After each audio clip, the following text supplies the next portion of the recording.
ஸ்தோத்தரிக்கிறோம் ஆண்டவரே, உம்மை ஸ்தோத்தரிக்கிறோம் ஐயா, உம்மை ஸ்தோத்தரிக்கிறோம் தகப்பனே. உம்மை நன்றியோடு நாங்கள் ஸ்தோத்தரிக்கிறோம், உம்மை நன்றியோடு நாங்கள் ஸ்தோத்தரிக்கிறோம். நன்றி செலுத்துகிறோம், துதி பலிகளை செலுத்துகிறோம், ஸ்தோத்திர பலிகளை செலுத்துகிறோம். காலைதோறும் புதிய கிருபை தருகிறவரே, உம்மை நாங்கள் உயர்த்துகிறோம் ஆண்டவரே. உம்மை நாங்கள் மகிமைப்படுத்துகிறோம் ஐயா, உம்மை நாங்கள் வாழ்த்துகிறோம், உம்மை நாங்கள் வணங்குகிறோம், உம்மையே நாங்கள் உயர்த்துகிறோம், உங்கள் நாமத்தை மகிமைப்படுத்துகிறோம். எங்களை இந்த நாளில் கூடி வர செய்தவரே, உம்முடைய முகத்தை தேடும்படியாக உம்முடைய பாதத்தில் வந்து அமருகிற பாக்கியத்தை தந்தவரே, உமக்கு நன்றி அப்பா, உமக்கு நன்றி ஆண்டவரே, உமக்கு நன்றி இயேசுவே. உமக்கு ஸ்தோத்திரங்களை செலுத்துகிறோம். ஹல்லேலூயா ஹல்லேலூயா ஹல்லேலூயா ஹல்லேலூயா ஹல்லேலூயா.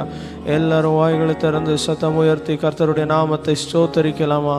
ஸ்தோத்திரத்தோடு அவருக்கு மகிமை செலுத்துங்க. ஹல்லேலூயா ஹல்லேலூயா ஹல்லேலூயா ஹல்லேலூயா ஹல்லேலூயா. இயேசுவே, உம்முடைய நாமம் உயர்த்தப்படுவதாக, உம்முடைய நாமம் உயர்த்தப்படுவதாக. உம்முடைய நாமம் ஸ்தோத்தரிக்கப்படத்தக்க நாமம், உம்முடைய நாமம் துதிக்கப்படத்தக்க நாமம். அந்த நாமத்தை நாங்கள் உயர்த்துகிறோம் ஆண்டவரே. எங்கள் ரட்சிப்பின் காரணரே, எங்கள் ரட்சிப்பின் ஊற்றே, உம்மை நாங்கள் உயர்த்துகிறோம். மகிமையின் நம்பிக்கையே, உம்மை நாங்கள் உயர்த்துகிறோம் ஆண்டவரே. மாட்சிமை உள்ள தெய்வமே, உம்மை நாங்கள் உயர்த்துகிறோம் ராஜா. ஹல்லேலூயா ஹல்லேலூயா ஹல்லேலூயா ஹல்லேலூயா. உம்முடைய நாமத்தை ஸ்தோத்தரிக்கிறோம், உம்முடைய நாமத்தை உயர்த்துகிறோம், உம்முடைய நாமத்தை பிரஸ்தாபப்படுத்துகிறோம். ஹல்லேலூயா ஹல்லேலூயா ஹல்லேலூயா.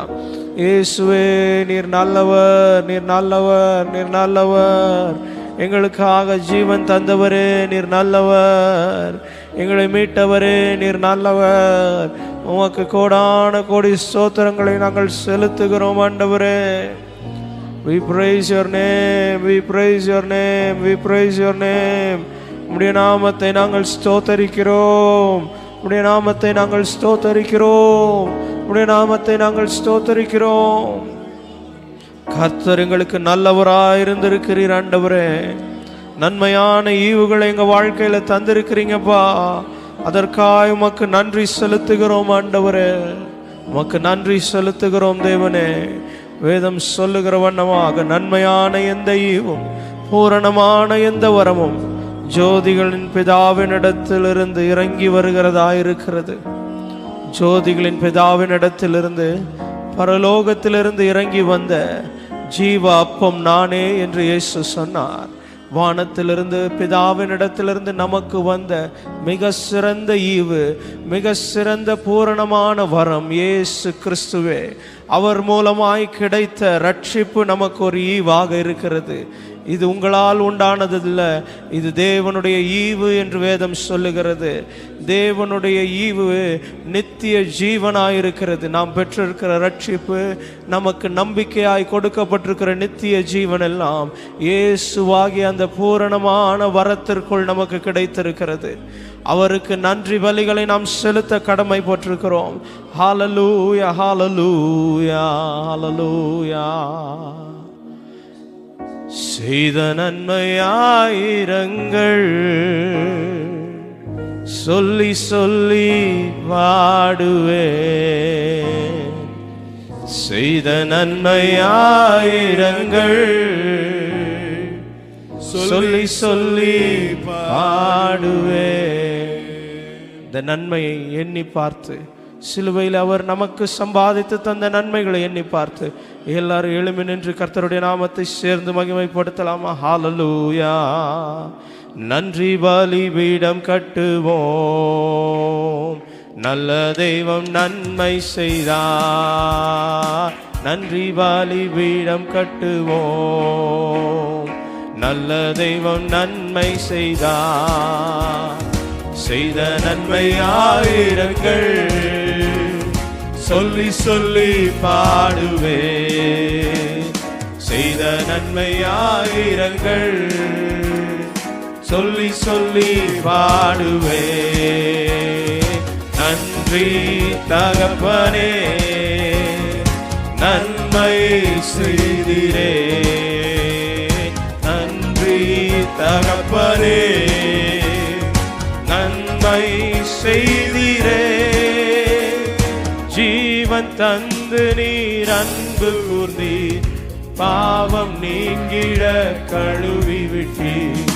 ஜீவன் தந்து நீர் அன்பு கூர்ந்தீர், பாவம் நீங்கிட கழுவி விட்டீர். உமக்கென்று வாழ பிரித்தெடுத்து உமது ஊழியம் செய்ய வைத்தீர். உமக்கென்று வாழ நம்முடைய ஜீவனை விலைக்கிரயமாக செலுத்தி நம்மை வாங்கின அந்த தேவனை உயர்த்தி நன்றி தகப்பனே, நன்மை செய்திரே. நன்றி தகப்பனே, நன்மை செய்திரே. சிறந்த முறையிலே குரல் எழுப்பும் சிலுவை ரத்தம் நீர் சிந்தினீரே.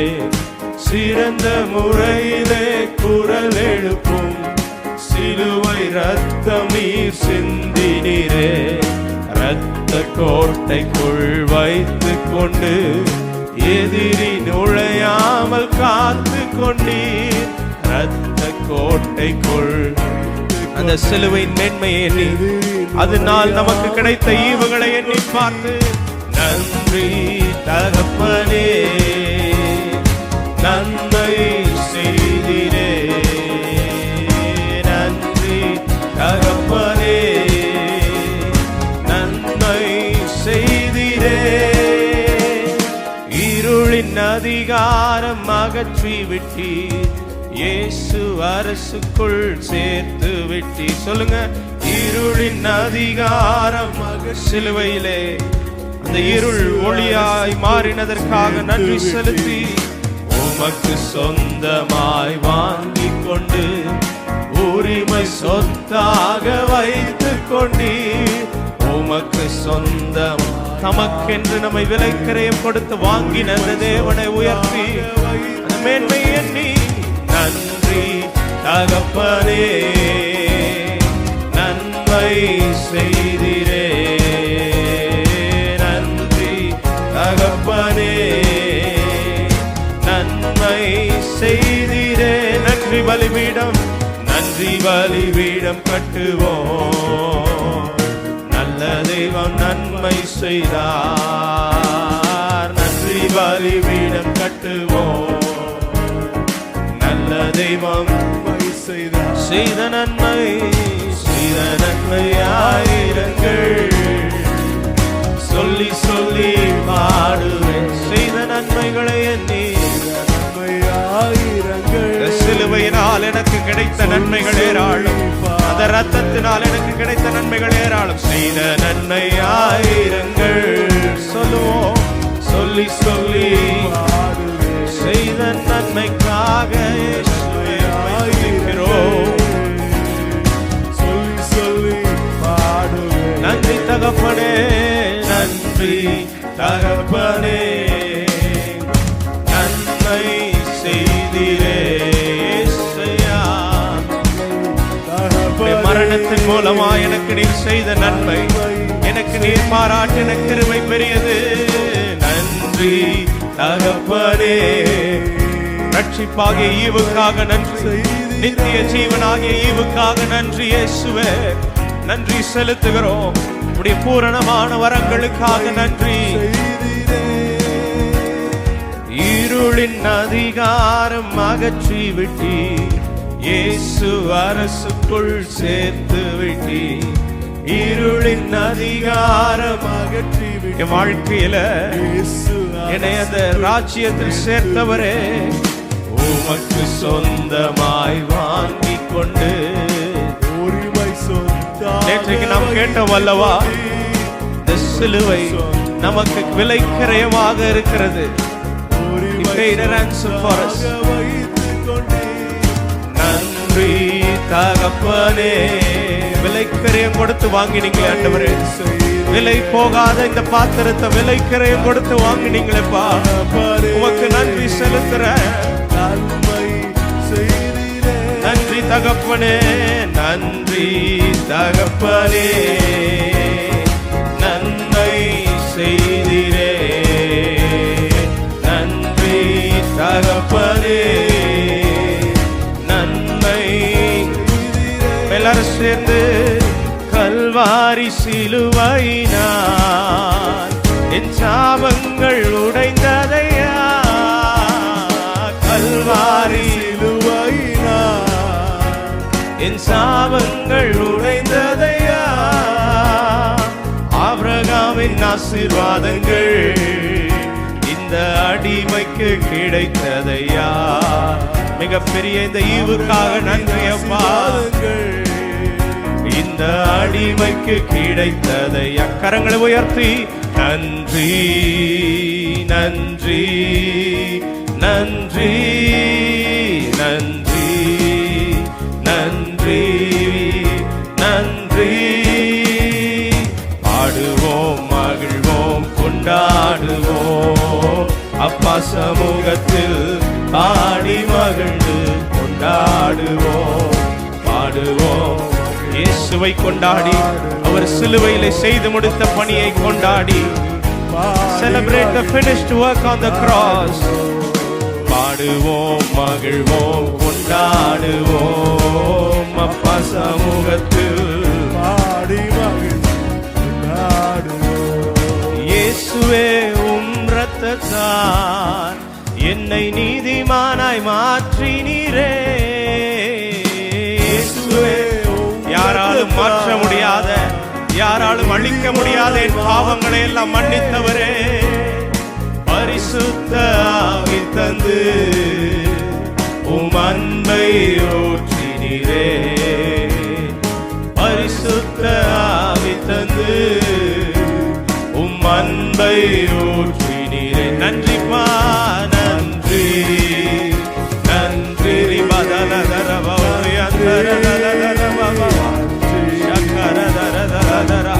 நன்றி செலுத்துகிறோம், நன்றி செலுத்துகிறோம். நன்றி நன்றி நன்றி நன்றி நன்றி நன்றி. உம்மையே நம்பி வாழ்வதால், உம்மையே நம்பி வாழ்வதால் நான் உமக்கே சொந்தமானே.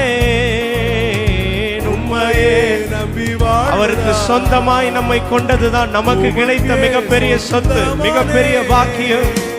என் உயிரான கிறிஸ்து வந்ததா, உம் உறவுக்குள் வந்து விட்டேன்.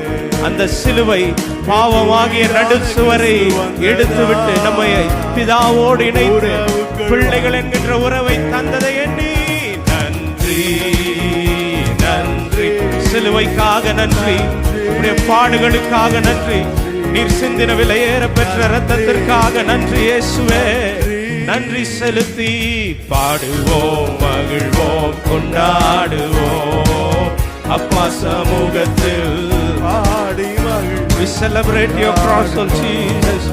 சிலுவையை குறித்தே மேன்மை பாராட்டி அதில் மகிழ்ந்து அதை உயர்த்துகிறோம். சமூகத்தில் பாடி மகிழ்ந்து கொண்டாடுவோம். நன்றி நன்றி நன்றி சொல்லுவோம். நன்றி இயேசுவே. ஆமப்பா சொல்லுங்க. நன்றி நன்றி நன்றி நன்றி நன்றி நன்றி.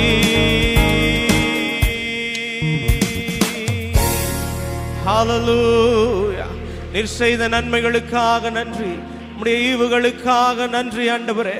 சிலுவையில் நீர் எங்களுக்கு சம்பாதித்து தந்த ரட்சிப்புக்காக, நித்திய ஜீவனுக்காக, சுகவாழ்வுக்காக, ஆசீர்வாதங்களுக்காக உமக்கு நன்றி செலுத்துகிறோம், நன்றி செலுத்துகிறோம், நன்றி செலுத்துகிறோம். என் நாமம் மகிமைப்படுவதாக.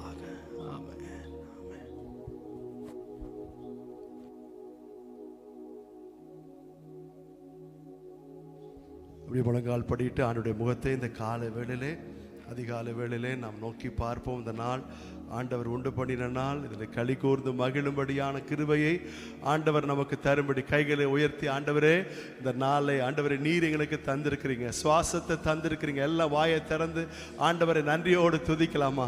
துதி பலிகளை ஏறெடுக்கலாமா? காலையிலே ஆண்டவரை தேடுகிறவர்கள், அதிகாலையிலே தேடுகிறவர்கள் கண்டடைவார்கள் என்று ஆண்டவர் சொன்னார்.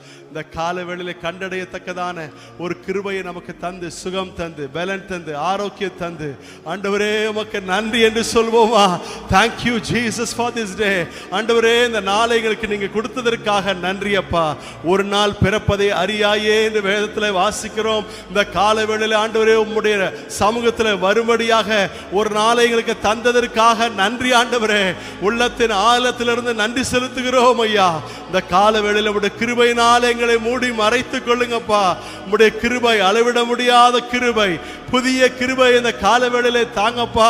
உம்முடைய இரக்கங்களுக்கு முடிவே இல்லை என்று பார்க்கிறோம் ஆண்டவரே. இந்த கால வேளையில உம்முடைய இரக்கங்கள் எங்களுக்கு கிடைக்க பெறுவதாக, உம்முடைய கிருபைகள் கிடைக்க பெறுவதாக, உம்முடைய அன்பு கிடைக்க பெறுவதாக, உம்முடைய சத்துவம் கிடைக்க பெறுவதாக, உம்முடைய பலன் கிடைக்க பெறுவதாக. இந்த நாளை எங்களுக்கு நீ நடத்தி கொடுப்பீராக. ஒரு ஜெயமுள்ள ஒரு நாளாக ஆண்டவர் இந்த நாளை முடித்து உம்முடைய சமூகத்திலே நன்றி சொல்ல ஆண்டவரே எங்கள் ஒவ்வொருவருக்கும் நீர் கிருபை தரும்படியாய் ஜெபிக்கிறோம். இயேசுவின் மூலம் ஜெபம் கேளும் நல்ல பிதாவே. இந்த காலவெளியிலே ஆண்டவர் சமூகத்தில் நம்மை தாழ்த்தி, ஆண்டவரே என்னை பரிசுத்தமாக்குங்க, என்னை சுத்தமாக்குங்க, இன்னும் உண்மையுள்ளவனாக நடந்து கொள்ள கர்த்தாவே கிருபை தாரும் என்று சொல்லி கைகளை உயர்த்தி உள்ளத்தின் ஆழத்தில் இருந்து உரத்த சத்தமாக ஆண்டவரிடத்தில் நம்மை தாழ்த்தி ஒப்பு கொடுத்து சரண்டர் பண்ணி ஜெபிப்போமா? ஆண்டவரே இந்த காலை வேளையில உம்முடைய சமூகத்தில் நாங்கள் வருகிறோம் ஆண்டவரே. ஆண்டவரே இதுவரை எங்களை நடத்தி கொண்டு வந்தீரப்பா. இப்பொழுதும் இந்த நாளின் காலை வேளையில உம்முடைய சமூகத்தில் எங்களை தாழ்த்துகிறோம், வெறுமை ஆக்குகிறோம், சாஷ்டாங்கமாக நாங்கள் பணிகிறோம் ஆண்டவரே. இந்த நாளில் ஆண்டவரே எங்களை பரிசுத்தப்படுத்துவீராக, எங்களை சுத்திகரிப்பீராக, எங்கள் பாவங்களை கர்த்தர் கழுவுவீராக. இரத்தத்தினாலே ஒரு விசை ஆண்டவரே எங்கள் பாவங்களை கர்த்தர் கழுவும்படியாய் ஜெபிக்கிறோம். இன்னும் ஆண்டவரே பரிசுத்தத்திற்கு மேலே பரிசுத்தம் அடையத்தக்கதாக ஆண்டவரே பரிசுத்தம் உள்ளவன் இன்னும் பரிசுத்தம் ஆகட்டும் என்று சொன்னீங்களே. எனக்கேற்ற பரிசுத்தராய் இருங்கள் என்று சொன்னீங்களே. ஆண்டவரே உமக்கேற்ற பரிசுத்தராய் இருப்பதற்கு ஆண்டவரே இந்த காலை வேளையிலே எங்களுக்கு அனுகிரகம் பாராட்டும்படியாய் ஜெபிக்கிறோம். எங்களை ஆசீர்வதியும், எங்களை வழிநடத்தும். இயேசுவின் மூலம் ஜெபம் கேளும் நல்ல பிதாவே, ஆமென். இந்த காலை வேளையிலே நமக்கு ஆண்டவர் சமாதானத்தை தரும். ஆண்டவர் நம்முடைய கொடுத்திருக்கிற ஆசீர்வாதங்களை நாம் அனுபவிப்பதற்கு சமாதானத்தோடு இருந்தால் தான் அதை அனுபவிக்க முடியும். நம்முடைய இருதயங்கள்ல, நம்ம குடும்பங்கள்ல, நம்ம வேலை செய்கிற இடங்களில், நம்முடைய தொழில் செய்கிற இடங்களில், நம்ம சபையில், எல்லா இடங்களிலும் சமாதானத்தோடு ஜீவனம் பண்ண கிருபை தாரும் என்று சொல்லி கைகளை உயர்த்தி நம்ம ஜெபிக்கலாமா? அன்பின் பரலோக பிதாவே, இந்த காலவேளையிலே சமாதானத்துக்காக நாங்கள் ஜெபிக்கிறோம் ஆண்டவரே. என்னுடைய ஜனங்கள் சமாதான தாபரங்கள்ல இருப்பாங்க, அமைதியாய் வசிக்கக்கூடிய இடங்கள்ல இருப்பாங்க, நிலையாய் இருக்கக்கூடிய இடங்கள்ல இருப்பாங்கன்னு சொன்னீங்களே ஆண்டவரே. என்னுடைய சமாதானத்தையே வைத்து போகிறேன், உலகம் கொடுக்கிற பிரகாரம் நான் கொடுக்கிறது இல்லை என்று சொன்னீங்களே ஐயா. ஆண்டவரே உம்முடைய பெயர் சமாதான பிரபு என்று பார்க்கிறோம் ஆண்டவரே. இந்த காலவேளையிலே உம்முடைய பிள்ளைகளுக்கு அந்த நிறைவான சமாதானத்தினாலே அவருடைய இருதயங்கள் நிறைக்கப்படத்தக்கதாக நாங்கள் ஜெபிக்கிறோம். நாங்கள் சமாதானத்தோடு எங்கள் கொடுக்கப்பட்ட ஆசீர்வாதங்களை அனுபவிக்கத்தக்கதாக எங்களுடைய வீடுகளிலே சமாதானத்தோடு நாங்கள் ஜீவனம் பண்ண ஆண்டவரே எங்களுக்கு நீர் கிருபை தரும்படியாய் ஜெபிக்கிறோம். கர்த்தர் தமது ஜனத்திற்கு சமாதானம் அருளி அவர்களை ஆசீர்வதிப்பார் என்று எழுதியிருக்கிறபடி கர்த்தாவே உம்முடைய பிள்ளைகள் ஒவ்வொருவருக்கும், ஒவ்வொரு குடும்பத்தாருக்கும் இந்த நாளிலே கால வேளையிலே உம்முடைய சமாதானத்தால் நிரப்பும்படியாக நாங்கள் ஜெபிக்கிறோம். நிறைத்து நீங்க வழி நடத்தி உம்முடைய நாமத்தை கர்த்தர் நீர் மகிமைப்படுத்திக் கொள்ளும்படியாய் ஜெபிக்கிறோம். இயேசுவின் மூலம் ஜெபம் கேளும் எங்கள் நல்ல பிதாவே, ஆமென். நாளை காலை வேளையிலே நம்முடைய கையின் கிரியைகளை ஆண்டவர் சமூகத்தில் ஒப்புக் கொடுப்போம். கர்த்தருடைய ஆசீர்வாதம், பொருளாதார ஆசீர்வாதங்களால் கர்த்தர் நம்ம நிறைக்கும்படியாய் கைகளை உயர்த்தி நம்ம ஜெபம் பண்ணலாம். அன்பின் பரலோக பிதாவே, இந்த நாளிலே ஆண்டவரே என் கைகளின் கிரியைகளை உம்முடைய கரங்களில் ஒப்புக் கொடுக்கிறோம். நீங்க ஆசீர்வதிங்க ஆண்டவரே. எங்களுடைய கைகளின் கிரியைகளை கர்த்தர் நீங்க நெகிழ விடாதிருப்பீராக, ஆசீர்வதிப்பீராக ஆண்டவரே. நாங்கள் வேதத்தில் வாசிக்கிறோம், அவன் செய்வது எல்லாம் வாய்க்கும் என்று எழுதியிருக்கிற ஐயா. எடுக்கிற பிரயாசங்கள்ல உம்முடைய ஆசீர்வாதம் வேணும், உம்முடைய நன்மை வேண்டும் ஆண்டவரே, உம்முடைய வழி நடத்துதல் வேண்டும் ஆண்டவர். எடுக்கிற காரியங்கள்ல உம்முடைய சித்தமானதை செய்ய எங்களுக்கு உதவி செய்யுங்கப்பா. கர்த்தரின் ஆசீர்வாதமே ஐஸ்வர்யத்தை தரும், அதனோடு வேதனையை கூட்டார் என்று எழுதியிருக்கிறபடி கர்த்தாவே, உம்முடைய ஆசீர்வாதத்தினாலே கர்த்தர் எங்களை நிரப்புங்கப்பா.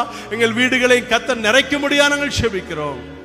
நீர் ஒவ்வொரு பிள்ளைகளையும் ஆசீர்வதித்து இந்த நாள் நம்முடைய நன்மை அவர்களுக்கு உண்டாகட்டும், நம்முடைய ஆசீர்வாதங்கள் உண்டாகட்டும் என்று சொல்லி நாங்கள் செபிக்கிறோம். இயேசுவின் மூலம் ஜெபம் கேளும் எங்கள் நல்ல பிதாவே, ஆமென், ஆமென். இந்த காலை வேளையிலே நம்முடைய பிள்ளைகளுக்காக ஆண்டவர் சமூகத்தில் நம்ம ஜெபம் பண்ணலாம். அடுத்த சந்ததியார் அவர்களை சரியான பாதையில் நடத்தணும், அவர்களை ஆண்டவருடைய கரங்களில் ஒப்புக் கொடுக்கணும். கைகளை உயர்த்தி உள்ளத்தின் ஆழத்திலிருந்து பிள்ளைகளுக்காக ஜெபிக்க கேட்கிறேன். அன்பின் பரலோக பிதாவே, எங்கள் பிள்ளைகளை உடைய கரங்களில் ஒப்புக் கொடுக்கிறோம், உங்களுடைய சந்நிதிக்கு நேராக கொண்டு வருகிறோம் ஆண்டவரே. இந்த வேளையில முடத்துல ஒப்பு கொடுக்கிறோம். முடத்துல ஒப்பு கொடுத்ததை அந்நாள் வரை காத்துக்கொள்ள வல்லமையுடையவர் நீங்கப்பா. நீங்க பிடிங்க ஆண்டவரே, நீங்க வழி நடத்துங்க. உடைய ஆளுகை அவர்கள் மத்தியிலே செயல்படட்டும் ஆண்டவரே. ஆண்டவரே, எங்கள் பிள்ளைகள் ஞானத்திலும் வளர்த்தியிலும் தேவ கிருபையிலும் மனுஷர் தயவிலும் அதிகமாக விருத்தி அடைய உயர் ஸ்தானங்களில் வர உதவி செய்யுங்க. பாவத்திற்கு விலகி இருக்க, அக்கிரமங்களுக்கு விலகி இருக்க, பரிசுத்தமாய் தங்கள் வாழ்க்கையை பாதுகாத்துக் கொள்ள keep thyself pure ஆண்டவரே, உன்னை சுத்தவானாக காத்துக்கொள்ள என்று எழுதியிருக்கிறபடி ஆண்டவரே, வாலிபர்கள் உடைய வசனத்தினால் சுத்தமடையத்தக்கதாக, உடைய வசனத்திற்கு கீழ்ப்படுகிறதுனால் சுத்தமடையத்தக்கதாக கர்த்தர் ஆண்டவரே எங்கள் பிள்ளைகள் ஒவ்வொருவருக்கும் அனுகிரகம் பாராட்டும்படியாக ஜெபிக்கிறோம். ஆசீர்வதித்து உம்முடைய நாமத்தை மகிமைப்படுத்தும். இயேசுவின் மூலம் ஜெபம் கேளும் நல்ல பிதாவே, ஆமென். காலை வேளையிலே பலவீனப்பட்டவர்களுக்காக, சுகவீனப்பட்டவர்களுக்காக நம்ம ஜெபம் பண்ணலாம். பலவீனன் எவனும் பலவான் என்று சொல்வானாக என்று வேதத்தில் வாசிக்கிறது. காலை வேளையிலே எப்பேற்பட்ட வியாதியாக இருந்தாலும் சரி, பலவீனமாக இருந்தால் மெய்யாகவே பாடுகளை ஏற்றுக்கொண்டு துக்கங்களை சுமந்து தீர்த்தார், தழும்புகளால் குணமானீர்கள் என்று வேதத்தில் வாசிக்கிறோம். கர்த்தருடைய கிருபை ஒவ்வொரு மேலும் இறங்கும்படி தழும்புகளால் சுகம் அடையத்தக்கதாக கைகளை உயர்த்தி நம்ம ஜெபம் பண்ணலாம். ஆண்டவரே, இந்த கால வேளையில எப்பேற்பட்ட சரீரத்தின் பலவீனங்களாக இருந்தாலும் சரி, வியாதிகளாக இருந்தாலும் சரி, சோர்வுகளாக இருந்தாலும் சரி, கர்த்தர் இந்த நாளிலே உன்னதத்திலிருந்து வரக்கூடிய பலனால் ஒவ்வொருவரையும் உயிர்ப்பிப்பீராக. ஆண்டவரே, இது சரீரங்களை உயிர்ப்பிக்க வல்லமையுடைய கரங்களில் ஒப்புக் கொடுக்கிறோம். ஆண்டவரே, இது தேவனுடைய ஆலயம் என்று வேதத்தில் வாசிக்கிறோம். இந்த சரீரங்களை கர்த்தர் உயிர்ப்பிப்பீராக. சுகத்தோடு, பலத்தோடு, சமாதானத்தோடு, சந்தோஷத்தோடு ஆண்டவரே எங்கள் பிள்ளைகள் வீடுகளிலே சந்தோஷமாக இருக்கத்தக்கதாக ஆண்டவரே ஒவ்வொருவருக்கும் நல்ல சுகத்தை தாரும், நல்ல பலத்தை தரும்படியாய் ஜெபிக்கிறோம். எல்லா கட்டுகளையும் எடுத்து போடுவீராக. அப்பத்தின் தண்ணீரையும் ஆசீர்வதிப்பீராக. எல்லா விக்கனங்களுக்கும் தீமைகளுக்கும் விளக்குவீராக. சத்துவம் இல்லாதவர்களுக்கு சத்துவத்தையும், பலன் இல்லாதவர்களுக்கு பலனையும் பெருக பண்ணுகிற தேவன் சத்துவத்தையும் பலனையும் பெருக பண்ணும்படியாய் ஜெபிக்கிறோம். நாமத்தினாலே சுகம் உண்டாகட்டும். இயேசுவின் மூலம் ஜெபம் கேளும் நல்ல பிதாவே, ஆமென், ஆமென். நம்முடைய ஊழியங்களுக்காக, நம்முடைய ஊழியர்களுக்காக, நம்ம ஜெபம் தலைமை போதகருக்காக செய்கிற ஊழியங்கள், குடும்பங்கள் எல்லாவற்றையும் ஆசீர்வதிக்கும்படியா ஆண்டவருடைய கரங்களை ஒப்புக் கொடுத்து நம்ம ஜெபம் பண்ணலாமா? சபையாய் ஜெபிக்கலாம். அன்பின் பரலோக பிதாவே, எங்கள் போதகருக்காக உடைய சமூகத்தில் வருகிற ஊழியக்காரரின் சுகத்தை விரும்புகிற கர்த்தருக்கு மகிமை உண்டாவதாக. ஆண்டவரே, நல்ல சுகத்தை தரும் தாங்க ஆண்டவரே, பலத்தை தருவீராக. ஆண்டவரே, ஆரோக்கியத்தை தருவீராக. செய்கிற ஊழியங்கள் மேல் உடைய கிருபை அபிஷேகம் இறங்கி இருக்கட்டும். ஆண்டவரே, குடும்பத்தை ஆசீர்வதியும். அசோசியேட் பாஸ்டர்ஸ் ஒவ்வொருவரையும் ஆசீர்வதியும். செய்கிற ஊழியங்களை ஆசீர்வதியும். ஆண்டவரே, எங்கள் ஊழியங்கள் மேல நம்முடைய கிருபை இருக்கட்டும் ஐயா. 30க்கும் மேற்பட்ட ஊழியங்கள் மேல உடைய கிருபை இருந்து கர்த்தாவே வழி நடத்தி உடைய நாமத்தை மகிமைப்படுத்தும். ஐக்கியங்களை ஆசீர்வதியும். இயேசுவின் மூலம் ஜெபம் கேளும் நல்ல பிதாவே. நம்முடைய ஆலய கட்டுமான பணிக்காக ஒரு நிமிஷம் கைகளை உயர்த்தி நம்ம ஜெபம் பண்ணலாம். அன்பின் பரலோக பிதாவே, உங்களுடைய ஆலய கட்டுமான பணிக்காக ஜெபிக்கிறோம். இதுவரை நீங்க கொண்டு வந்தீங்கப்பா, இனிமேல் கொண்டு போவீங்க. உங்களுடைய நாமத்தை நீங்க மகிமைப்படுத்திக் கொள்வீங்க. வருகிற ஆண்டவரே, ஆகஸ்ட் மாதம் 14, 15, 16 தேதி நடக்கிற ஆண்டவரே ஆலய பிரதிஷ்டை கன்வென்ஷனை ஆசீர்வதிப்பீராக.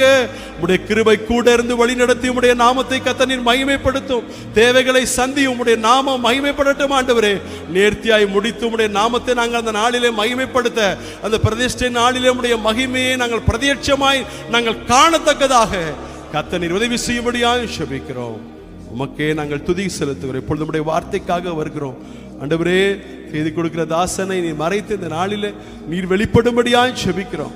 ஆவியும் ஜீவனுள்ள வசனங்களை கொண்டு எங்களோடு கூட கர்த்தர் பேசுங்கப்பா. உடைய வார்த்தை கேட்க ஆயத்தமாய் இருக்கிறோம். நீரே எங்களை ஆசீர்வதித்து வழி நடத்தும். இயேசுவின் மூலம் ஜெபம் கேளும் எங்கள் நல்ல பிதாவே, ஆமேன் ஆமேன். உட்கார்ந்து கொள்வோம்.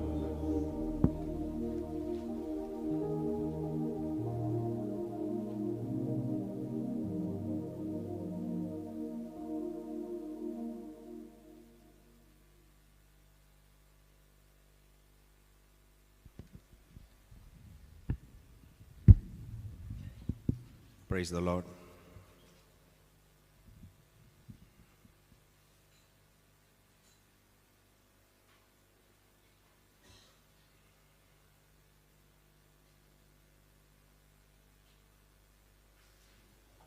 Praise the Lord. ஆண்டவருடைய நாமம் மகிமைப்படுவதாக. Let the name of the Lord be glorified. இந்த காலவெளியிலே மீண்டும் இந்த சிலுவை தியான கூட்டத்திற்கு வந்திருக்கிற ஒவ்வொருவரையும் இயேசுவின் நாமத்தில் அன்போடு வாழ்த்துகிறேன், வரவேற்கிறேன். Once again, I greet and welcome everybody that has come for the series on cross devotions. இங்கே மாத்திரமல்ல, ஆவடியிலேயும் வேப்பம்பட்டிலேயும் ஆலயங்களிலே இருந்து இந்த தியானங்களிலே பங்கெடுக்கிற உங்களையும் இயேசுவின் நாமத்தில் அன்போடு வாழ்த்துகிறேன். Not only the people that are seated here, I also welcome the people at Avadi and Vepampattu. அதே நேரத்தில் யூடியூப் வழியாக பார்க்கிறவர்கள் இன்னும் ஆர்க் டிவி மூலமாகவும் ஷெக்கினா டிவி மூலமாகவும் இந்த ஆராதனை பார்த்து கொண்டிருக்கிற உங்கள் ஒவ்வொருவரையும் இயேசுவின் நாமத்தில் அன்போடு வாழ்த்துகிறேன். In the same manner, I welcome the people that are watching through YouTube, ARC TV and Shekinah TV in the name of our Lord and Savior Jesus Christ. இந்த காலையிலேயும் கர்த்தர் நம்மோடு தம்முடைய வார்த்தையை கொண்டு இடைபடுவாராக. Today morning, may the Lord talk to us through His word.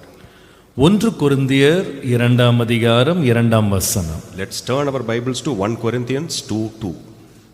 1 கொரிந்தியர் 2ஆம் அதிகாரம் 2ஆம் வசனம். 1 Corinthians 2:2.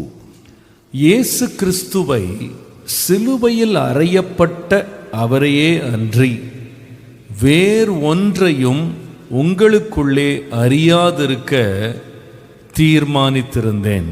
For I determined not to know anything among you except Jesus Christ and Him crucified. கர்த்தருடைய பரிசுத்த நாமத்திற்கு மகிமை உண்டாவதாக. May the holy name of Lord be glorified. நேற்றைய தினத்திலே சிலுவையை அறிவிக்க, சிலுவையின் உபதேசத்திற்கு அப்போஸ்தலர்கள் எப்படி தங்களை அர்ப்பணித்திருந்தார்கள் என்று நாம் கவனித்தோம். Yesterday we spoke about how the apostles took steps to preach about cross.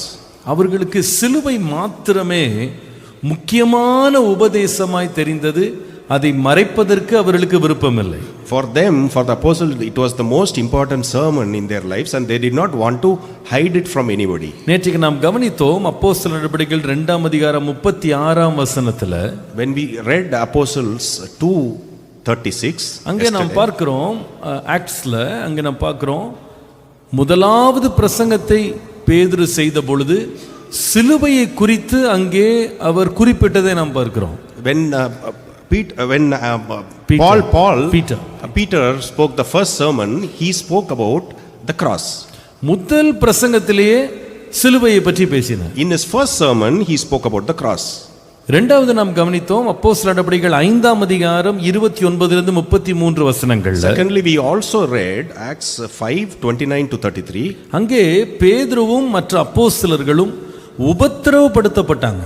Here we read that Peter and the other apostles were troubled. persecuted. அவர்கள் உபத்திரவப்பட்ட போது அவர்கள் இயேசு கிறிஸ்துவினுடைய சிலுவையை குறித்து தான் பிரசங்கம் பண்ணாங்க. When they were persecuted, they were still continuing to preach about the cross of Christ. அவர்களுக்கு நன்றாய் தெரியும், நாங்கள் சிலுவையை குறித்து பிரசங்கம் பண்ணா எங்களையே கொலை கூட செய்திருவாங்கன்னு அவங்களுக்கு தெரியும். They knew very well that whenever they preach about the cross, they will be killed. ஆனால் அதை பற்றி அவங்க கவலைப்படவே இல்லை. But they were not worried or bothered about that. அடுத்ததாக நம்ம கவனித்தோம் அப்போஸ்தலர் 10ஆம் அதிகாரத்துல 39 முதல் 40 வசனங்கள்ல. Next we also saw in Acts chapter 10:39-40. அங்கே முதலாவது முறை ஆண்டவர் புறஜாதியாருக்கு நடுவிலே, ஆண்டவர் யூதர் அல்லாத ஒரு கூட்டத்திற்கு நடுவில் ஆண்டவர் ஒரு வாய்ப்பை கொடுக்கிறார். Here God is giving the apostles an opportunity to preach among the Gentiles. அந்த முதல் சந்தர்ப்பத்தில் இயேசு கிறிஸ்துவை குறித்து கொர்நேலியு வீட்டிலே அப்போஸ்தலனாகிய பேதுரு பிரசங்கம் பண்ணுகிறதை பார்க்கிறோம். Here we see Peter preaching in the house of Cornelius for the first time. அடுத்ததாக 1 கொரிந்தியர் 2ஆம் அதிகாரம் 2ஆம் வசனத்தில் பவுலுடைய தீர்மானத்தை பார்க்கிறோம். இயேசு கிறிஸ்துவின் சிலுவை அல்லாமல் வேறு ஒன்றும் நீங்க அறியக்கூடாது நான் விரும்புகிறேன் என்று சொல்லுகிறார். Next, when we read about Paul in 1 Corinthians 2:2, we see his decision as to preach only the cross. ஆனால் என்ன நிதர்சனம், என்ன உண்மை என்றால், என்ன கள நிலைமை என்றால், அங்கே ஜனங்கள் நடுவில் அந்த சிலுவைக்கு ஒரு பெரிய வரவேற்பு இல்லை. But the situation on the ground was that there was the cross was not welcomed by the people. ஜனங்கள் சிலுவையை பார்த்து அவங்க ரொம்ப கவரப்படலை.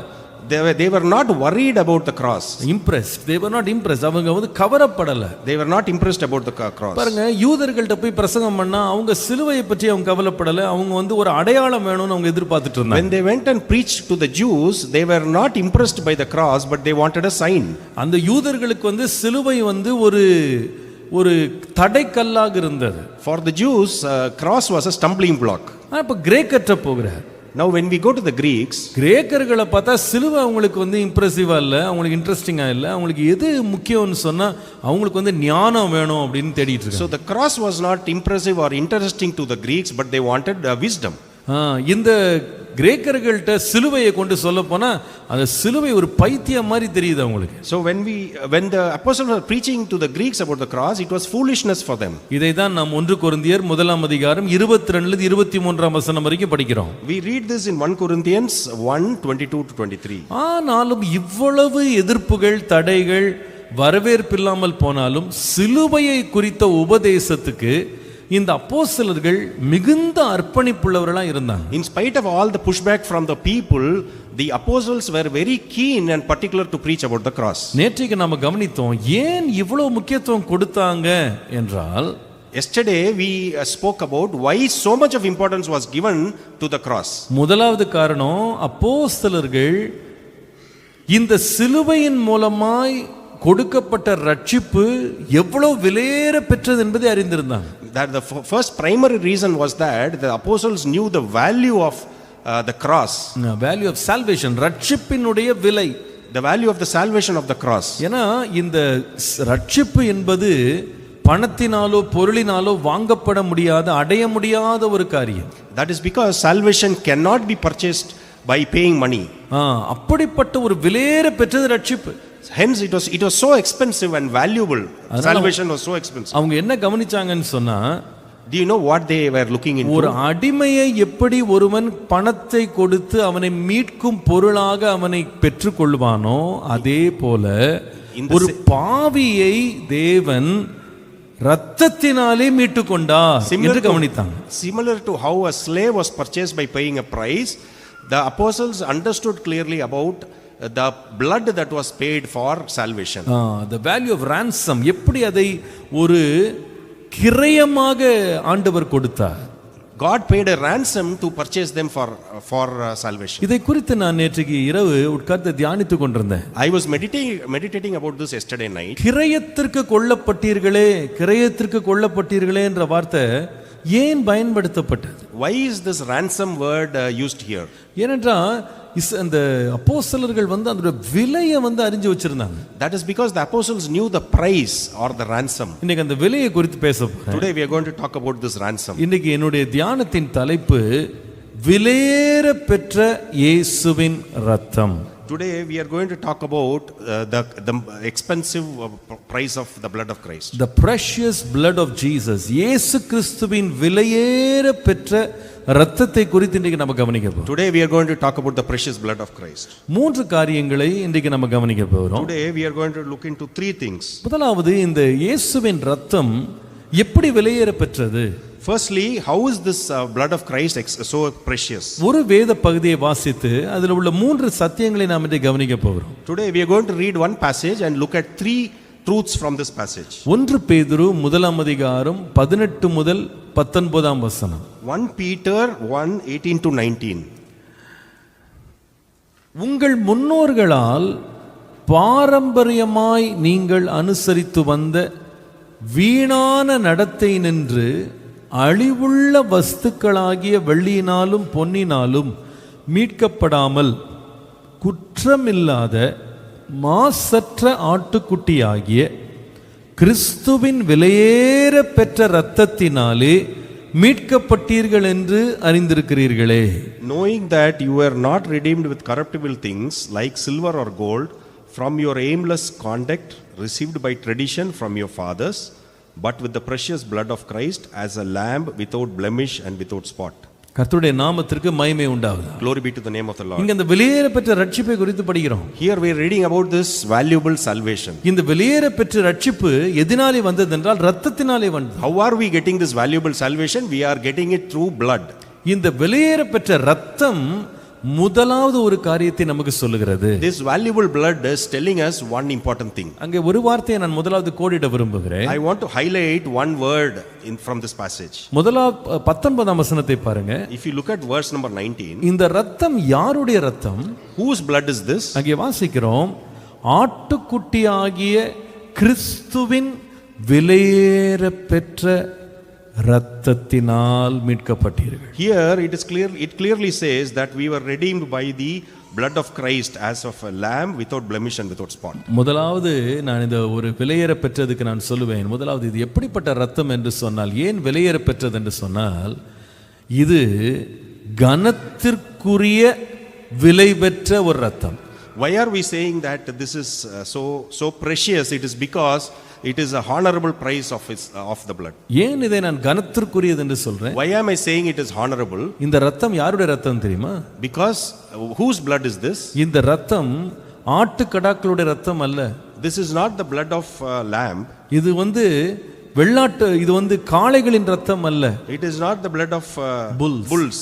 இது யாருடைய இரத்தம் என்றால், whose blood is this? இயேசு கிறிஸ்துவினுடைய இரத்தம். This is the blood of Christ. Hallelujah. Hallelujah. நமக்காக சிந்தப்பட்ட இரத்தம் எவ்வளவு கனத்திற்குரியது என்று சொன்னால், வார்த்தையாகிய தேவனுடைய இரத்தத்தினால் நாம் மீட்கப்பட்டிருக்கிறோம். How precious is the blood that was shed for us.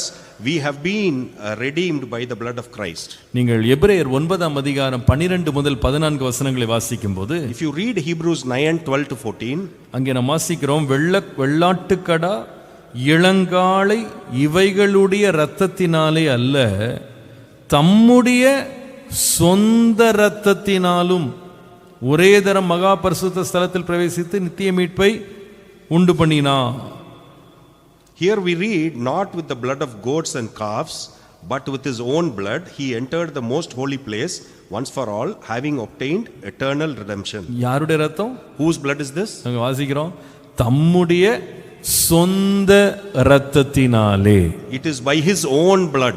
Hallelujah. Hallelujah. வேதம் சொல்லுங்க, 14ஆம் வசனம் பாருங்க. Now if you read verse 14, நித்திய ஆவியினாலே தம்மை தாமே பழுதற்ற பலியாக தேவனுக்கு ஒப்பு கொடுத்த கிறிஸ்துவினுடைய இரத்தம். how much more shall the blood of Christ, who through the eternal spirit offered himself without spot to God. கிறிஸ்துவினுடைய இரத்தம். It is the blood of Christ. Hallelujah. Hallelujah. நமக்காக சிந்தப்பட்டது ஆடு மாடு ரத்தம் இல்ல, இயேசு கிறிஸ்துவினுடைய இரத்தம். The blood that was shed is not from goats and calves, but the blood of Christ himself. ஏன் இந்த இரத்தம் வெளியேற பெற்றது தெரியுமா? Why is this blood so precious? இது கனத்திற்குரிய ஒரு இரத்தம். Because this is a honorable blood. இந்த இயேசுவை குறித்து நாம் அறிந்திருக்கிறோம், அவர் அபிஷேகம் பண்ணப்பட்ட கிறிஸ்து. We know about Christ, he is the anointed one. Hallelujah. Hallelujah. அவர் தன்னுடைய இரத்தத்தை நமக்காக கொடுத்தார். He has given his own blood for us. பொதுவாகவே ஒருவருக்கு ஒன்றை கொடுக்கிறோம் அப்படின்னா அவருடைய தகுதியை பார்த்து தான் நம்ம கொடுப்போம். When we give something to somebody, we will look at the qualification of the person that receives it. ஒரு காரியத்தை ஒன்றுக்கு பயன்படுத்துறோம்னா அந்த பயன்படுத்துகிற நோக்கத்திற்கு இது தகுதியா இருக்குமான்னு பார்த்து தான் பயன்படுத்துவோம். When we use a certain thing for a purpose, we look at the purpose behind it. பொதுவாக நீங்க மேஜையை துடைக்கிறதுக்கு யூஸ் பண்ற ஒரு துணியை நீங்க ரொம்ப விலையேற பெற்ற ஒரு துணியா யூஸ் பண்ண மாட்டீங்க. Imagine you are going to wipe a table with a cloth. You are not going to use an expensive cloth to do that. ஒரு அழுக்க சுத்தம் பண்ணணும் அப்படின்னா அந்த துணியை பார்த்தீங்கன்னா நிறைய வீட்டில் ரொம்ப அழுக்கா இருக்கும். If you want to clean dirt, the cloth that is used to clean will also be dirty. சில வேளையில் சில பிள்ளைங்க என்ன பண்ணுவாங்கன்னா நல்லா சுத்தமாக துவைச்சி வச்ச துணி எடுத்துகிட்டு போயிட்டு சைக்கிள் துடைக்கிறேன்னு துடைக்க எடுத்துகிட்டு போவான். You would have seen children taking a very, very clean cloth and they will use it for wiping the cycle, for cleaning the cycle. அப்போ அம்மா வந்து சத்தம் போடுவாங்க, உனக்கு வேற துணியே கிடைக்காது, உனக்கு The mother will get angry and she will scold the child. வேற துணியே உனக்கு இல்லையா? Did you not even get another cloth to clean the cycle? அதுவே அழுக்கா இருக்கு. That clean cloth is already clean. இல்ல அந்த சைக்கிள் ஏற்கனவே ரொம்ப அழுக்கா இருக்கு. The cycle is already dirty. அது சேத்துல ஓட போற cycle. And that is going to run in the mud. அத போய் நீ வந்து இந்த துணியை வச்சு நீ சுத்தம் பண்றியே. Why do you want to clean this dirty cycle using a nice cloth? இதுக்கு உள்ள கரி துணி ஒன்னு இருக்குது. There is another dirty cloth inside. அதை எடுத்துட்டு போய் use. You can use that dirty cloth to clean the cycle. நம்ம யார் தெரியுமா? Do you know who we are? வேதம் சொல்லுகிறது ரத்தத்திலே தோய்ந்த கடத்த சேற்றிலே கடந்த பாவிகளா இருந்தோம். So you know the Bible says that we were soaked in mud and we were sinners that were soaked in mud. ஆனால் இந்த சேற்றிலே கடந்த நம்மை ஆண்டவர் சுத்திகரிக்கிறதுக்கு ஆண்டவர் ஒரு ஆட்டினுடைய ரத்தத்தை அல்ல, காளையின் ரத்தத்தை அல்ல, கிறிஸ்துவின் ரத்தத்தை தேவன் நமக்காக கொடுத்தார். But we who were soaked in mud, God did not use the blood of bulls and calves, but he used his own blood to clean us. Hallelujah. Hallelujah. அந்த விலையேற பெற்ற ரத்தம் கனத்திற்குரிய ரத்தம். This precious blood is honorable. நான் நினைக்கிறேன் இதை பார்த்ததுனால, இதை உணர்ந்ததுனால, இதை புரிந்து கொண்டதுனால அப்போஸ்தலர்கள் இந்த சிலுவையை குறித்து பிரசங்கம் பண்ணாம எப்படி இருப்பது என்று தங்கள் ஜீவனை பணயம் வைத்து போய் பிரசங்கம் பண்ணாங்க.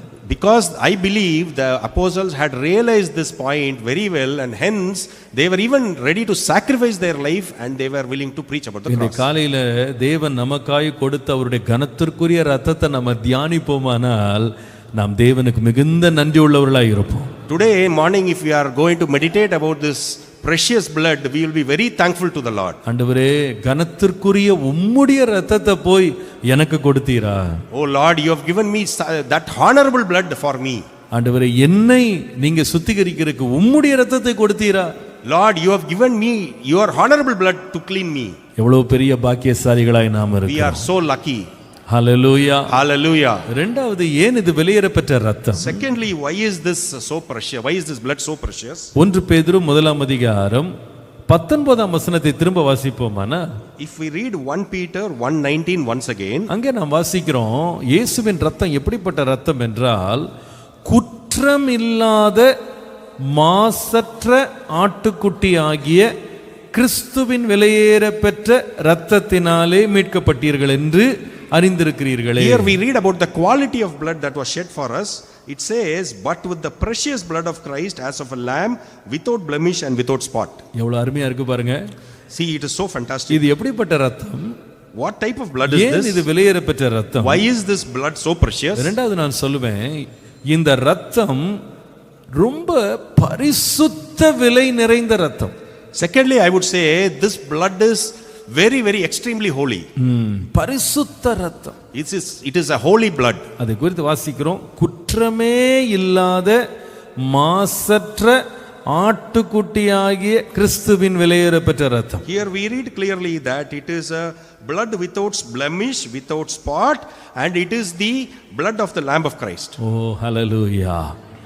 ஒரு பிழை கூட இல்லாத ரத்தம். There is not even a single blemish or a single spot.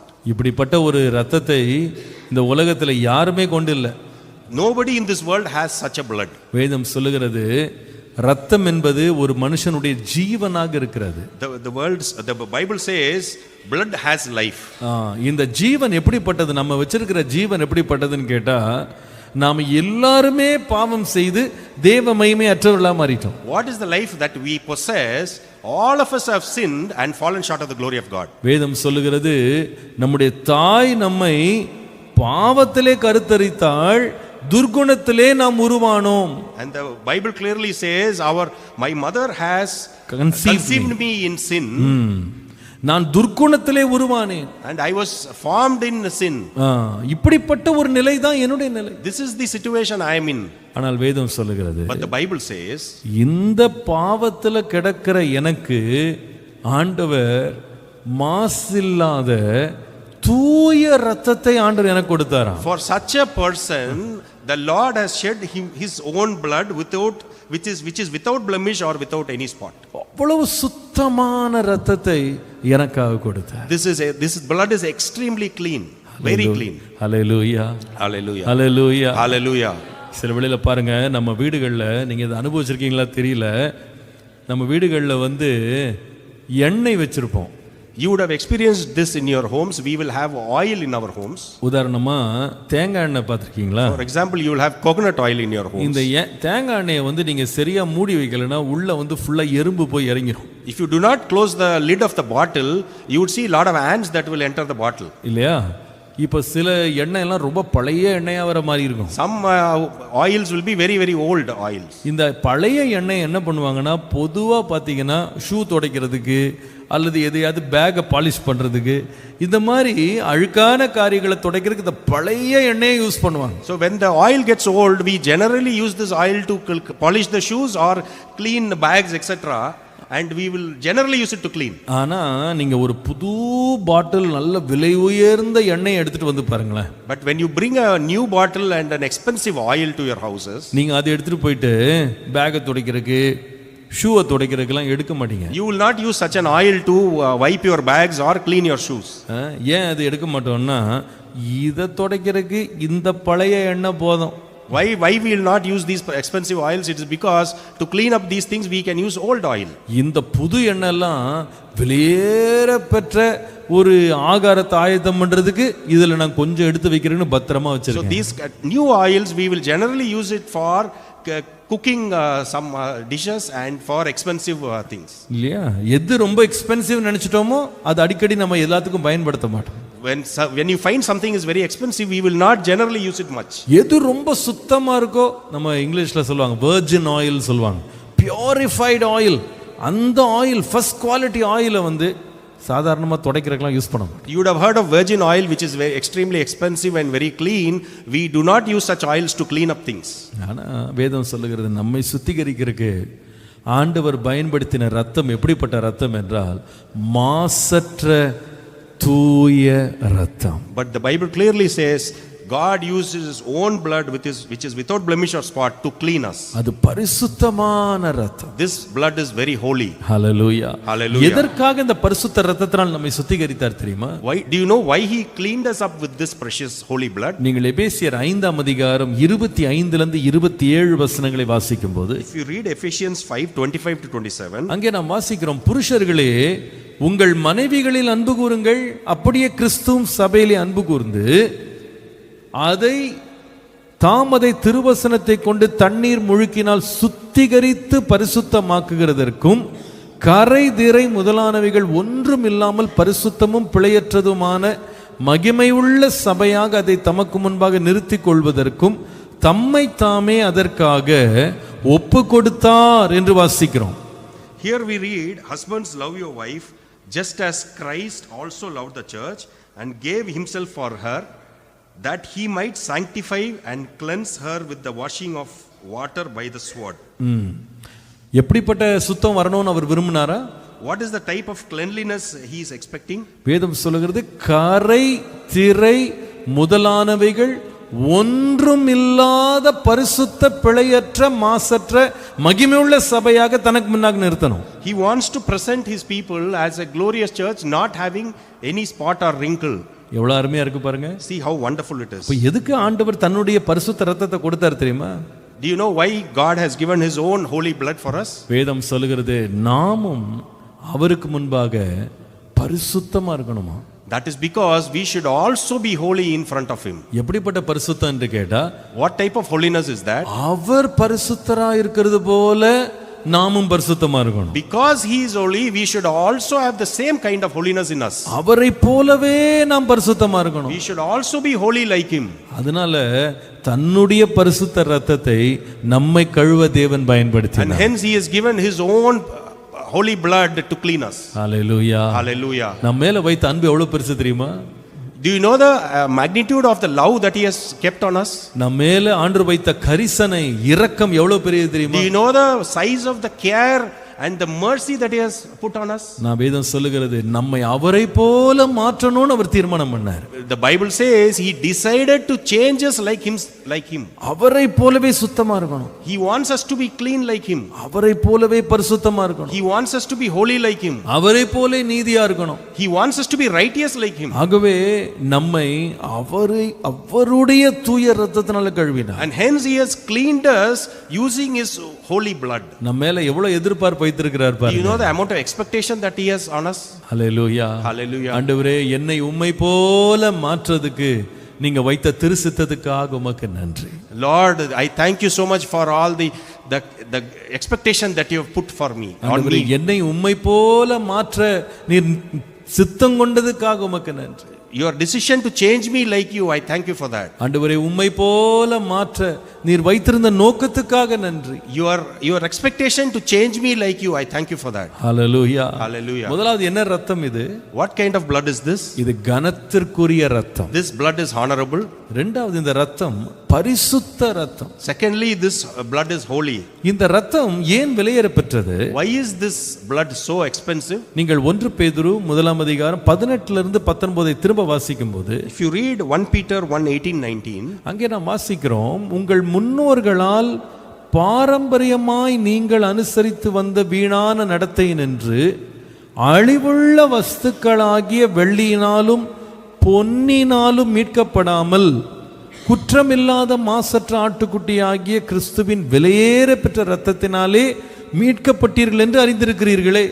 knowing that you were not redeemed with corruptible things like silver or gold from your aimless conduct received by tradition from your fathers, but with the precious blood of Christ as a lamb without blemish and without spot. இயேசுவின் ரத்தம் விலையேற பெற்றது அப்படின்றத காண்பிக்கிறதுக்கு அப்போஸ்தலனாகிய பேதுரு பயன்படுத்துகிற ஒரு contrast, ஒரு எதிர்வினையை பாருங்களேன்.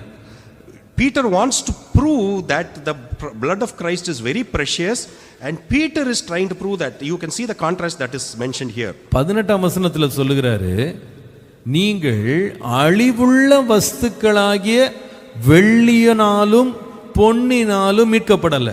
He says in verse 18 that we were not redeemed by corruptible things like silver and gold. அந்த நாட்கள்ல கரன்சினாலே என்னன்னா வெள்ளி பொன் இதுதான் கரன்சியாக யூஸ் பண்ணாங்க. In those days silver and gold were used as currencies. இன்றைக்கு நமக்கு பேப்பர்ல தான் note. Today we have paper notes. 500 ரூபாய்ன்றோம். We say 500 rupee note. அந்த 500 ரூபாய் நோட்டு பேப்பர் தான். This 500 rupee note is made of paper. இத நீங்க உங்க துணிக்குள்ள வச்சு தோச்சு போட்டீங்கன்னா வெளிய வரும்போது 500 ரூபாய் 500 பீஸா போயிடும். If you leave this 500 rupees in your pocket and wash it, this 500 rupee note would have turned into 500 pieces. உண்மையா இல்லையா? Is it true or not? தெரியாம கொண்டு போய் அடுப்பு பக்கத்துல வச்சீங்கன்னா 500 ரூபாய் சாம்பலா போயிடும். By mistake if you place it near the fire, it will be gone to ashes.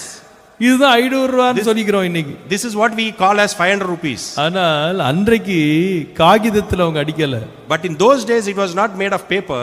அன்றைக்கு காசுன்றது நாணயங்களாக மின்ட் பண்ணாங்க. அதை அவங்க யூஸ் பண்ணது மெயினா எதை யூஸ் பண்ணாங்கன்னா பொன் அல்லது வெள்ளி. In those days currency was made of coins and it was mainly gold and silver. ஏன்னா விலை அப்படினாலே உங்களுக்கு கோல்ட் அண்ட் சில்வர் தான் விலை.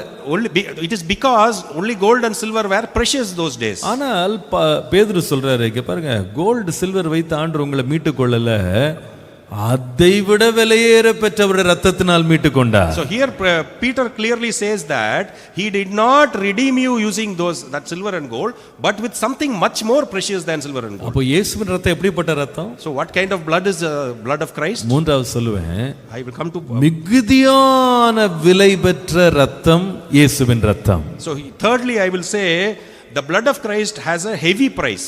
மிகுதியான விலை பெற்ற அவருடைய ரத்தம். It has got a heavy price. எப்படிப்பட்ட விலை என்றால் பொன்னை விட வெள்ளியை விட விலையேற பெற்றது இயேசுவின் ரத்தம். What kind of price is that? It is pricey more than silver and gold. It is expensive than silver and gold. ஏன் பவுல் பேதுரு அப்படி சொல்ல வேணும், நீங்க பொன்னை விட வெள்ளியை விட விலையேற பெற்ற ரத்தத்தினால மீட்கப்பட்டீங்க ஏன் சொல்லணும்? Why did Peter say that we were redeemed by much more expensive than silver and gold? அதுக்கு சில காரணங்கள் உங்களுக்கு நான் வசனத்திலிருந்து காண்பிக்கிறேன். I would like to show a few evidences from the from this verse. ஒரு 3 வேத பகுதி உங்களுக்கு காண்பிக்கிறேன். I will show 3 passages. முதலாவது வேத பகுதி மத்தேயு எழுதின சுவிசேஷம் 26ஆம் அதிகாரம் 27 முதல் 28 வசனங்களை பாருங்க. The first passage is Matthew 26:27 to 28. அங்கே நாம் வாசிக்கிறோம், இயேசு பாத்திரத்தை எடுத்து ஸ்தோத்திரம் பண்ணி அவர்களுக்கு கொடுத்து, நீங்கள் எல்லாரும் இதிலே பானம் பண்ணுங்கள், இது பாவ மன்னிப்பு உண்டாகும்படி அநேகருக்காக சிந்தப்படுகிற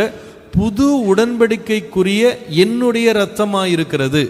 Here we read, then he took the cup and gave thanks and gave it to them, saying, drink from it, all of you, for this is my blood of the new covenant, which is shed for many of the for the remission of sins. இங்க 2 குறிப்புகளை நீங்க எழுதணும்னு நான் விரும்புறேன். I would like you to write down 2 points from here. முதலாவது, ஏன் இயேசுவின் இரத்தம் வெளியேறப்பட்ட இரத்தம் தெரியுமா?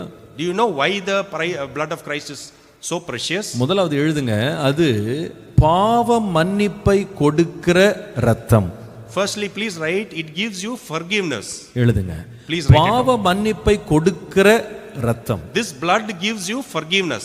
இரண்டாவது, ஏன் இந்த இரத்தம் ரொம்ப விலையேறப்பெற்றது? Secondly, why is this blood so precious? இது தேவனோடு நமக்கு புது உடன்படிக்கையை ஏற்படுத்துகிறது. Because this blood creates a new covenant with God. 2 காரியம் எழுதுனீங்களா? 2 things. Have you written it down? முதலாவது, பாவ மன்னிப்பை கொடுக்கக்கூடிய திறன் படைத்தது இயேசுவின் இரத்தம். அதனால தான் அது வெளியேறப்பெற்றது. Firstly, this blood has the capacity to give us forgiveness, and hence it is very precious. மற்ற எந்த இரத்தமும் பாவ மன்னிப்பை கொடுக்க முடியாது. None of the other blood can give forgiveness. இரண்டாவது, இந்த இரத்தத்தினால தேவனோடு ஒரு புதிய உடன்படிக்கை உண்டானது. Secondly, there was a new covenant that we were able to form with God. இந்த வெளியேறப்பெற்ற இரத்தம் ஏன் வெளியேறப்பெற்றது தெரியுமா? Do you know why this blood is so precious? நீங்கள் யோவான் 6:54 வாசித்தா இன்னும் 2 காரியங்களை படிக்கலாம். You can read another 2 points from John 6:54. அங்கே நாம் வாசிக்கிறோம், என் மாம்சத்தை புசித்து என் இரத்தத்தை பானம் பண்ணுகிறவனுக்கு நித்திய ஜீவன் உண்டு, நான் அவனை கடைசி நாளில் எழுப்புவேன். Whoever eats my flesh and drinks my blood has eternal life, and I will raise him up at the last day. 2 காரியங்கள். 2 things. முதலாவது, இந்த இரத்தம் யாருக்கு இருக்கிறதோ அந்த இரத்தத்தினால் அவர்களுக்கு நித்திய ஜீவன் உண்டாகும். Again 2 things. Whoever possesses this blood will have eternal life. அவர் சொல்லுகிறார், இரத்தத்தை என் மாம்சத்தை புசித்து என் இரத்தத்தை பானம் பண்ண இரத்தத்தை குடிக்கிறவன். இந்த திருவிருந்தை பற்றி பேசும்போது சொல்றாரு, இந்த இரத்தத்தை குடிக்கிறவன், இந்த ரசத்தை குடிக்கிறவனுக்கு முதலாவது கிடைக்கிறது நித்திய ஜீவன். Here John talks about the Holy Communion. Whoever eats my flesh and drinks my blood will have eternal life. இயேசு சொல்லுகிறார், நீ என்னுடைய திருவிருந்தில் நீ பங்கெடுக்கும் போது, என் இரத்தத்தை நீ பானம் பண்ணும்போது நித்திய ஜீவன். Jesus says, when you partake in the Holy Communion and drink my blood, you will receive eternal life. இரண்டாவது சொல்லுகிறாரு, கடைசி நாளில் அவனை எழுப்புவேன், அல்லது அவனுக்கு உயிர்த்தெழுதல் உண்டு. இரண்டாவது. And secondly, he also says, in the last days you will come back to life. கர்த்தருடைய நாமத்திற்கு மகிமை உண்டாவதாக. Glory be to the name of the Lord. Resurrection, அதாவது நமக்கு உயிர்த்தெழுதல் உண்டு. Secondly, you will have resurrection. 4 காரியங்களை இதுவரைக்கும் பார்த்தோம். We looked at 4 things. முதலாவது நம்ம என்ன கவனித்தோம்? இயேசு கிறிஸ்துவின் ரத்தம் ஏன் ரொம்ப வெளியேறப்பெற்றது என்றால், அந்த ரத்தம் நமக்கு பாவ மன்னிப்பை கொடுக்க முடியும். Firstly, we saw that the blood of Christ gives us forgiveness. இரண்டாவது கவனித்தோம், இயேசு கிறிஸ்துவின் ரத்தத்தினால தேவனோடு உடன்படிக்கை உண்டாகிறது. Secondly, we saw that it gives a new covenant with God. மூன்றாவது, இயேசு கிறிஸ்துவின் ரத்தம் ஏன் வெளியேறப்பெற்றது என்றால், அது நமக்கு நித்திய ஜீவனை கொடுக்கிறது. Thirdly, we saw that it gives eternal life. நாலாவது கவனித்தோம், அது உயிர்த்தெழுதலை நமக்கு கொடுக்கிறது. Fourthly, we saw that the blood gives us resurrection. கடைசியாக வெளிப்படுத்தின விசேஷம் 12ஆம் அதிகாரம் 10-11 வசனங்களை பாருங்க. Finally, if we read Revelation 10:11, 12ஆம் அதிகாரம் 10-11 வசனங்கள். 12, 10, 11. அங்கே நாம் பார்க்கும் பொழுது வாசிக்கிறோம், அப்பொழுது வானத்தில் ஒரு பெரிய சத்தம் உண்டாகி, இப்பொழுது ரட்சிப்பும் வல்லமையும் நம்முடைய தேவனுடைய ராஜ்யமும் அவருடைய கிறிஸ்துவின் அதிகாரமும் உண்டாயிருக்கிறது. இரவும் பகலும் நம்முடைய தேவனுக்கு முன்பாக நம்முடைய சகோதரர் மேல் குற்றம் சுமத்தும் பொருட்டு அவர்கள் மேல் குற்றம் சாட்டுகிறவன் தாழ்த்தப்பட்டு போனான். 10ஆம் வசனம். Here we read, then I heard a loud voice saying in heaven, now salvation and strength and the kingdom of our God and the power of his Christ have come, for the accuser of our brethren who accused them before our God day and night has been cast down. 11ஆம் வசனத்துல மரணம் நேரிடுகிறதா இருந்தாலும் அதற்கு தப்பும்படி தங்கள் ஜீவனையும் பாராமல் ஆட்டுக்குட்டியின் இரத்தத்தினாலும் தங்கள் சாட்சியின் வசனத்தினாலும் அவனை ஜெயித்தார்கள். In verse 11 we read, and they overcame him by the blood of the lamb and by the word of their testimony, and they did not love their lives to the death. அதுல முக்கியமான ஒரு காரியத்தை முக்கியப்படுத்துறேன். Here I want to emphasize one particular point. அதுல என்ன தெரியுமா, இயேசு கிறிஸ்துவின் இரத்தத்தினால் நடந்தது என்னன்னா, குற்றம் சுமத்துகிற சாத்தானை மேற்கொள்ள முடியும். Another important point, we will be able to overcome Satan who is constantly complaining about us. அல்லேலூயா. இந்த ரத்தம் வந்து ஏன் வெளியேற பெற்றது? மகா வெளியேற பெற்ற ரத்தம். Do you know why the blood is so precious? இந்த ரத்தத்தினால தான் நமக்கு பிசாசின் மேல ஜெயம் இருக்கு. By using this blood we will be able to have victory over Satan. Hallelujah. Hallelujah. நான் சொல்லுவேன், இந்த வெளியேற பெற்ற இந்த மகா விலை உயர்ந்த ரத்தத்தை மகா பாவிகளாகிய கர்த்தர் நமக்கு தந்தார். So I would say that the most expensive, highly precious blood God has given us for sinners like us. Martin Luther என்று சொல்லுகிற தேவ மனிதன் விதமாய் சொன்னாராம். There was a man of God named Martin Luther, and he said the following. அவர் சொன்னாராம், ஒரு சொட்டு ரத்தத்திற்கு எவ்வளவு விலை இருக்கிறது என்றால், இப்பொழுது இருக்கிறதை போல 10,000 உலகங்கள் இருந்தாலும் அதில் இருக்கிற மக்களுடைய எல்லா பாவிகளையும் மீட்டெடுக்க அந்த ஒரு சொட்டு ரத்தம் போதும் என்று சொன்னார். And Martin Luther said, one drop of his blood is of infinite value because he is also infinite God to save 10,000 worlds of lost sinners. எவ்வளவு அருமையான விலை பாருங்க அதுல இருக்கு. See such a precious, wonderful price. ஆண்டவர் நமக்கு கொடுத்த அந்த விலையேற பெற்ற ரத்தத்துக்கு நாம் எவ்வளவு நன்றி உள்ளவர்களா இருக்கணும். So we should be very thankful for this wonderful precious blood that God has given us. அந்த ரத்தத்தினால் எனக்கு மன்னிப்பு. And we have received forgiveness through this அந்த ரத்தத்தினால் தேவனோடு புது உடன்படிக்கை. We have a new covenant with God through this blood. அந்த ரத்தத்தினால் எனக்கு நித்திய வாழ்வு. And using this blood we have eternal life. அந்த இரத்தத்தின் மூலமாக எனக்கு உயிர்த்தெழுதலை குறித்த நம்பிக்கை. Through this blood we have the hope of resurrection. இந்த இரத்தத்தினாலே, இயேசுவின் இரத்தத்தினாலே சாத்தானை மேற்கொள்ள முடியும். Using this blood we have been able to overcome Satan. ஆண்டவரே, இந்த இரத்தத்திற்காக நன்றி. Lord, thank you for this blood. இந்த இரத்தத்தை குறித்த, இந்த சிலுவையை குறித்த உபதேசம் பிரசங்கிக்கப்பட்டது ஏனென்றால் அது விலையேற பெற்றது. Why was this cross preached? It is because this blood is so precious. எல்லாரும் எழும்பி நின்று கர்த்தருக்கு நன்றி சொல்லுவோமா? Can we all stand up and thank the Lord? Hallelujah, hallelujah, Hallelujah. விலையேற பெற்ற உம்முடைய இரத்தத்துக்காக நன்றி. Lord, thank you for this precious blood. விலையேற பெற்ற இந்த இரத்தத்துக்காக நன்றி. Lord, thank you for this precious blood. ஆண்டவரே, இந்த இரத்தம் ஒரு கனத்திற்குரிய இரத்தம். Lord, this blood is very honorable. இது மிருகங்களின் இரத்தம் அல்ல. These are not blood of animals. ஆண்டவரே, இது கிறிஸ்துவின் இரத்தம். This is the blood of Christ. எனக்காக சிந்தப்பட்ட இரத்தம் ஒரு கரை படிந்த இரத்தம் அல்ல, பரிசுத்த இரத்தம். The blood that was shed for me does not have any spot, but it is a holy blood. ஆண்டவரே, எனக்காய் சிந்தப்பட்ட இரத்தம் ஒரு மலிவான இரத்தம் அல்ல, மகா விலை உயர்ந்த இரத்தம். The blood that was shed for me is not cheap, but it is very, very expensive. அது பலனற்ற ஒரு இரத்தம் அல்ல, பலமுள்ள இரத்தம். It is not a blood without strength, but it is a blood with strength. ஹல்லேலூயா. இயேசுவின் இரத்தத்துக்காக நன்றி செலுத்துகிறேன். Lord, I thank the Lord for the blood of Christ. விலையேற பெற்ற திரு இரத்தமே, அவர் விழாவினின்று பாயுதே.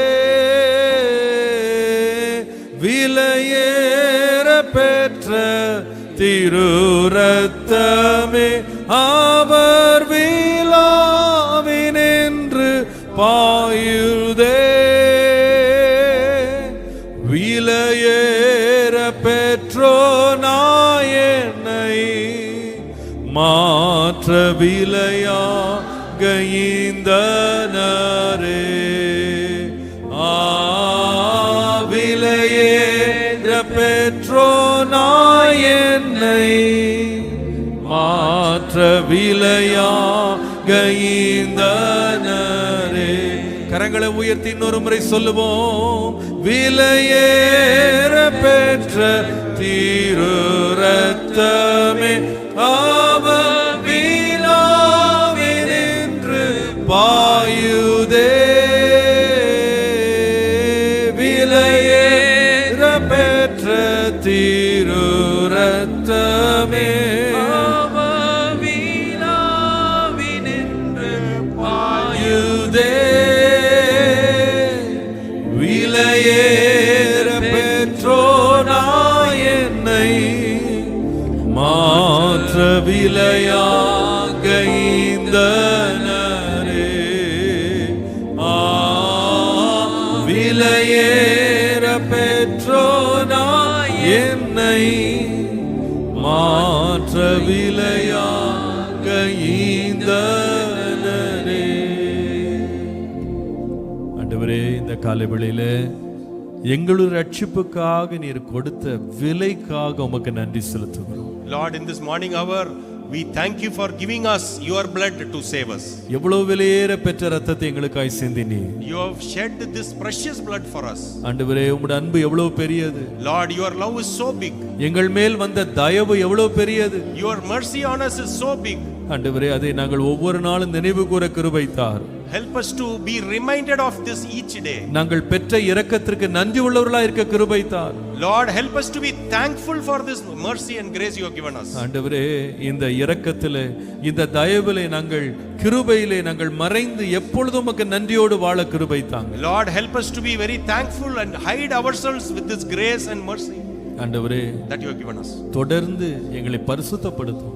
Lord, make us holy, continue to make us holy. தொடர்ந்து உமக்கு கனம் பெற்றவர்களாய் இருக்க கிருபை தாரும். Lord, help us to be honorable before you. மிகுந்த ஜாக்கிரதையோடு வாழ கிருபை தாரும். Help us to be very careful with our lives and தொடர்ந்து எங்கள் ஓட்டத்தை உமக்குள்ளே ஆண்டவரே நாங்கள் நம்பிக்கையோடு விசுவாசத்தோடு ஓட கிருபை தார். help us to run with faith and before you, Lord. உம்முடைய கிருபைக்குள்ளே மறைத்துக் கொள்ளும். Hide us within your grace, Lord. இயேசுவின் நாமத்தில் பிதாவே. In Jesus' name, amen. Amen.